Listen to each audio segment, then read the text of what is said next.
In today's video, I'll show you how you can use Excalidraw's color palettes for better looking diagrams. So let's get started.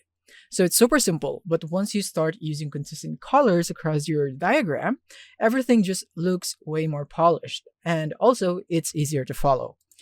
So to do this is that we're going to go and put in a diagram in here first. So I would want to create one by going here into my library, and I have some diagrams here in my Excalidraw library. So if you also want to get one of these, you can click here and browse libraries, and then you'll be taken here wherein you could import it into your library or just create via the shapes in here if you'd want to. So in here, basically you just need to click on the shape or the diagram that you would want to use color palettes in. So I'm going to click that, and then from here I'm going to navigate on the left side where I can see the color palettes that I would be able to use in this diagram. So let's say that I would want to turn this into a red one.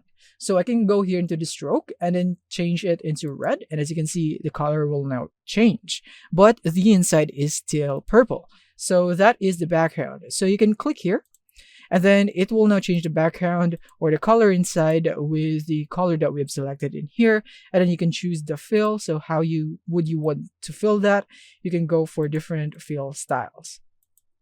You also have the stroke width if you'd want to, and then the stroke styles and the sloppiness, the edges right here, just to make it more drawing-like, and then many more right here. And since we're focusing on color palettes, you can click here on this color icon wherein you'd be able to bring this pop-up right here. So you can choose more color that you would want.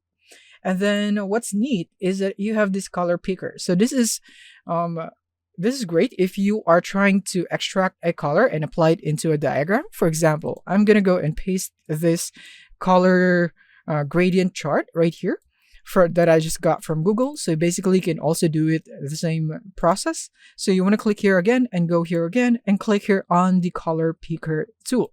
And all you have to do is just basically point your cursor where you would want the color to be. So for example, I would want to copy this color. I want to click on that, and then it will now be applied right here, just as easy as that. Or basically, you could also put in just the hex code. For example, I would want this red color. So I'll just put in the hex code, which is FF, and then 4 3s. And then as you can see, this color is now applied to my diagram. It's that easy. So that's it. Thank you for watching, and see you in the next one.